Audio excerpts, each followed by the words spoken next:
There we go. Okay. Okay. But Shammai says one wipes his hands with a napkin and places it on the table. Beis Hillel says on the cushion. Beis Shammai says the room is swept first and afterwards hands are washed. And Beis Hillel said the hands are washed and then the room is clean. The Beit Shammai says light, grace, spices, and Havdalah. Beis Hillel says light, spices, grace, and Havdalah. Beit Shammai says who has created the light of the fire, and Beit Hillel says who creates the lights of the fire. Okay. Uh, Before you go on, it popped in my mind to tell you. I'm sorry. He made an announcement that he's going to be back at the Cultural Center on January 2nd, doing Billy Joel songs and stuff like that. cool. So just let you know. So Yeah. Yeah, makes sense. Those are the songs he was doing for us as well. I'm ready to buy tickets. I really Billy liked it. Joel was all the rage Okay. when I was a teenager. Oh, it's Uh, really great. yeah. Um, Okay. Vav ein Uh, mevarchim lo al haner lo al b'saim shel goyim. Okay, so things that while we're talking about Havdalah, you can't make a bracha on the candle or on the spices that belong to non-Jews. Why on the candle? Because the candle may have been lit on Shabbos. So you don't want to benefit from malacha even done by a non-Jew even on Shabbos. right. And the besamim is because they may have been used for avodah zarah. That's according to one opinion. The Rambam actually says that the whole thing is because of possible avodah zarah. Um, so it could have been that the candle was used as part of an offering ritual or something All like right. that. Okay. Lo ala ner v'lo ala besamim shel mesim. Also, if you have a candle that was used to put over the body of a corpse, just to prevent it from to keep it lit and for its covered, and the spices that were put there as well, because they didn't have a nice cool morgue to keep Right. bodies from decaying, and it's going to start to smell. So you've got these spices, and you think, oh well, let me quickly use those spices for Havdalah now. It's not covered mace. So this is because of covered mace. Lo Right. ala ner v'lo ala b'samim she'lifnei avodah zarah, and also the things that were put in front of avodah zarah. So it's interesting. According to the Rambam, I'm not sure why you'd need to have this particular statement over here, or one of the two is redundant. Um, because if you're not allowing the something from a non-Jew because you suspect it might have been used for avodah zarah, then certainly not going to do anything that's dafka for avodah zarah. But anyway, that's clear.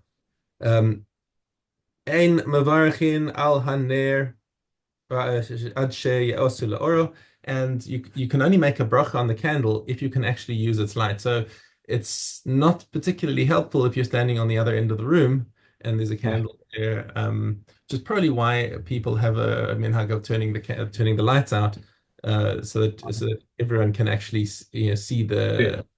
the light properly. Um, but what's considered benefiting from the light? So one opinion says that it's so that you can tell the difference between two different coins. Okay, that you could that's and another opinion is that you can tell the difference between your nails and your skin. Right. Okay, that's what you're looking for. And it's quite funny. It's like one of these simanim of amaratzis that people take, put their hands out and then go like this, Right. Right. warming your hands by the fire. That's not what you're doing. You're not warming your hands by the fire. You're looking, and the correct way to do it, LP, Thumb, thumb inside. whatever, Yeah. is to hold your hand like this with your covering your thumb. Um, Right. so that if I'm not sure why covering your thumb, there's some significance to it. You hold it like that. You look at your nails like that. You look at the reflection of the candle in your nails, and you can see the difference between that and your skin, and you're done. Okay. Zayin. Mi she'achal v'shachach v'lo berach. Okay. Now the machlokes Beis Hillel Beis Shammai with uh, relating to the meal is you ate, you went on your way, and then you said, "Oh my gosh, I forgot to bench." Beis Shammai omrim yachzor lemkomo vivarech. You should go back to the place where you ate and bless over there. And Beis Shammai say, listen, if somebody realized that he left his wallet behind in the restaurant, is he not going to go and get it? So you forgot that you're going to bench. There's a wallet in the restaurant kilo. So go back and get it. But basically, you don't need to be so stringent on the person. He can make the bracha wherever he is. Obviously, lechatchila should do it in the place where you ate. But if you forgot and now you're on your way somewhere else, then stop over there and bench over there and carry on. At Amos Mavarech. And what's your time limit for having forgotten to bench and now, I need to bench and you can still bench? Ad kadei is akel hamazon shebeme'av until the food is digested. Okay, so now what's the how do you understand how much is digested? Okay, so we use the estimation of 72 minutes. 2 minutes, right? Okay, but if you start feeling hungry again, that's already it. Even if it's within the 72 minutes, if you start thinking, I could have another little whatever. Okay, now you've missed your opportunity to bench because that's you're already starting to feel that hunger again. Okay. Um, Balahem yain la'achar mazon ve'ein sham ela oso hakos. Okay, so let's just work out what's the case over here. If the it says that you get a cup and you don't have any cup other than this one. So the significance of you don't have any cup other than this one is that obviously you wanted to have two cups. So one cup presumably is one that you wanted to drink during the meal, and one cup is the one that you wanted to use on the benching. But you only have one cup, so you wanted to drink, but now if you drink now, you're not going to have anything to bench on. Okay, so Beis Shammai omrim mevarech al hayayin v'achar kach mevarech al hamazon.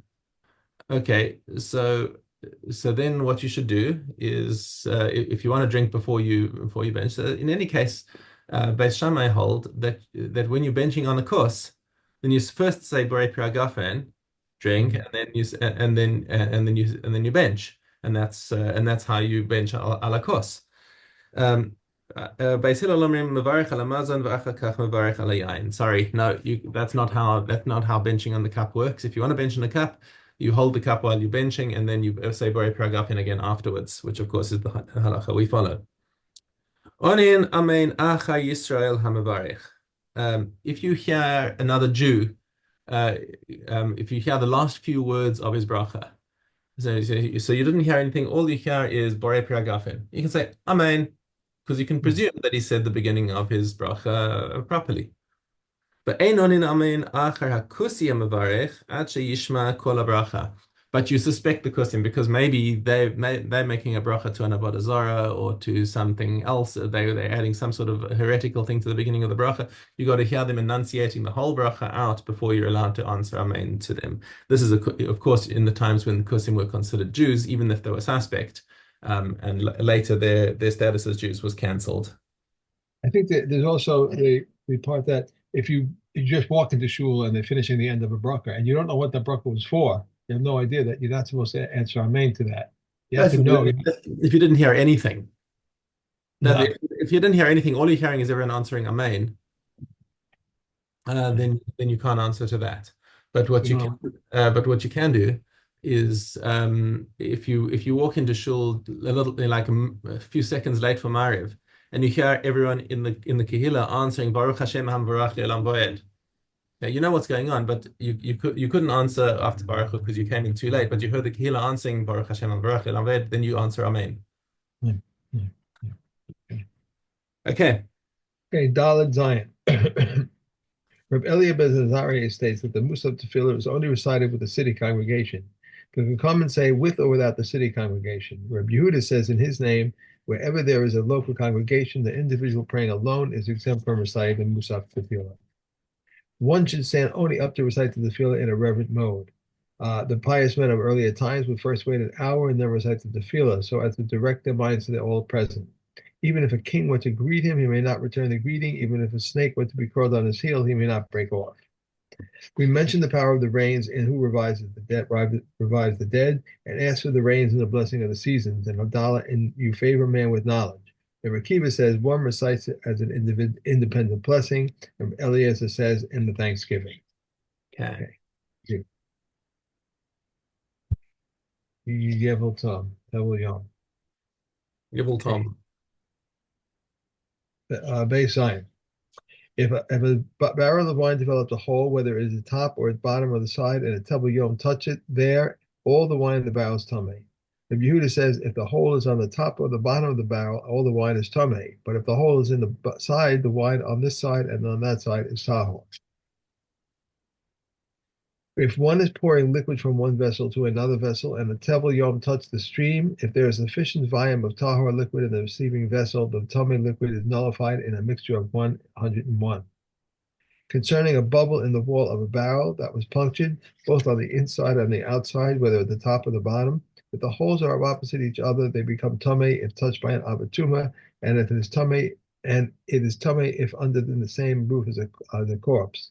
The inside hole is at the bottom, and the outside hole is at the top. It becomes tummy if what touched by an abatuma, tuma, and if it's tummy if it's under the same roof as a corpse.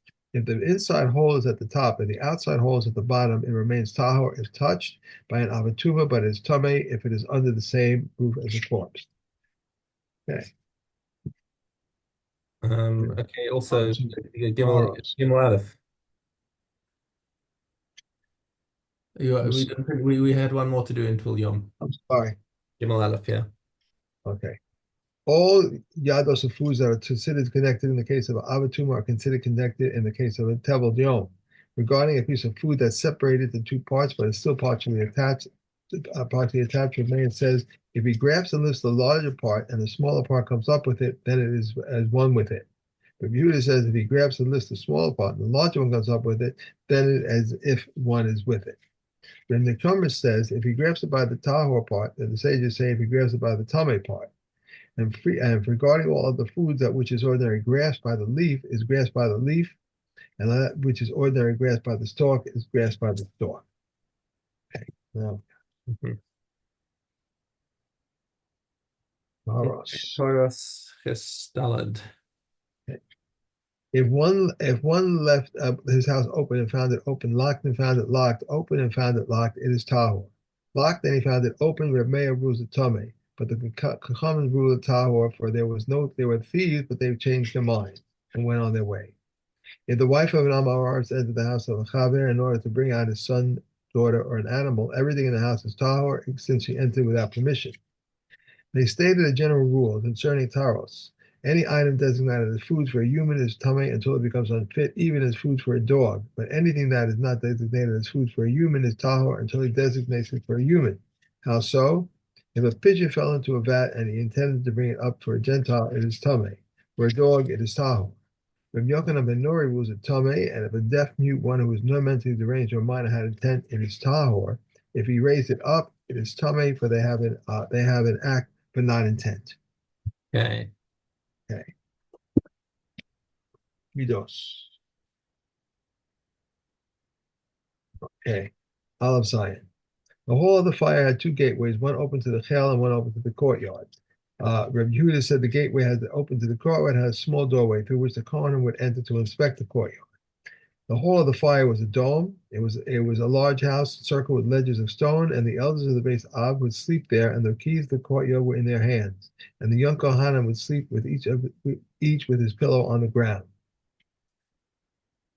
And there was a hollow place that there measured 1 amma by 1 amma, and a marble tile with a ring was fixed in it, and a chain upon which the keys were hung. When the time to lock the gates arrived, the Kohen would lift the tile with the ring and remove the keys from the chain, and then the Kohen would lock the gate from the inside, while the Levi was sleeping outside. When the Kohen finished locking the gates, he would return the keys to the chain and the tile to its place, and he would then place his covering upon the tile and go to sleep. If one the Kohen experienced a civil ignition, he would exit the hall of fire and proceed through the tunnel that went under the bira, and there were lamps burning here and there until he reached the emerging room. If Eliab ben Yaakov says he would leave through a second tunnel that went under the Kel, and he would exit the Temple Mount and go on his way via Tali. Okay. That's yeah.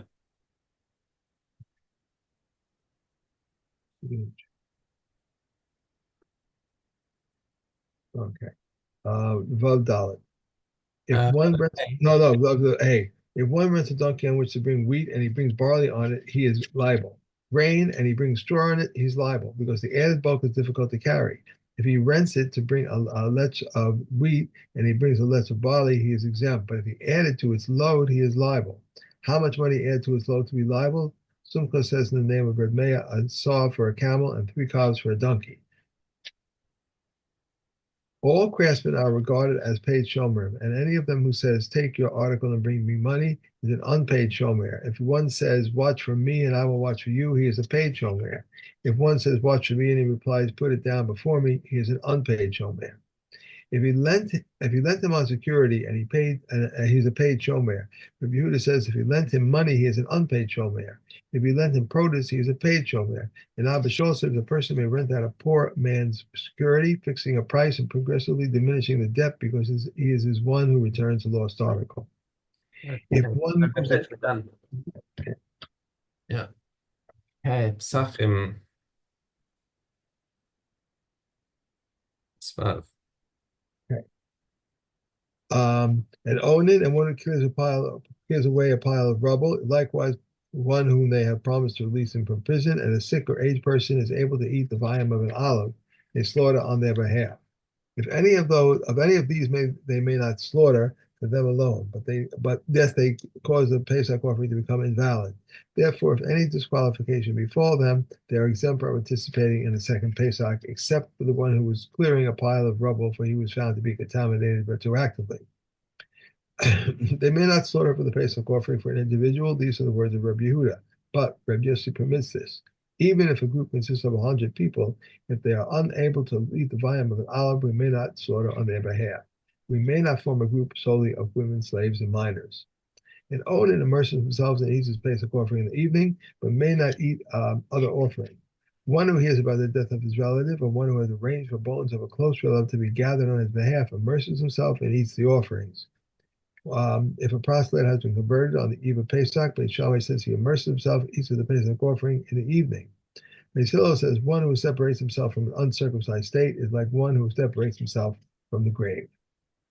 Okay. Adka. Okay. Okay. Okay. Have a terrific day. Enjoy. See you Thanks. tomorrow, Mr.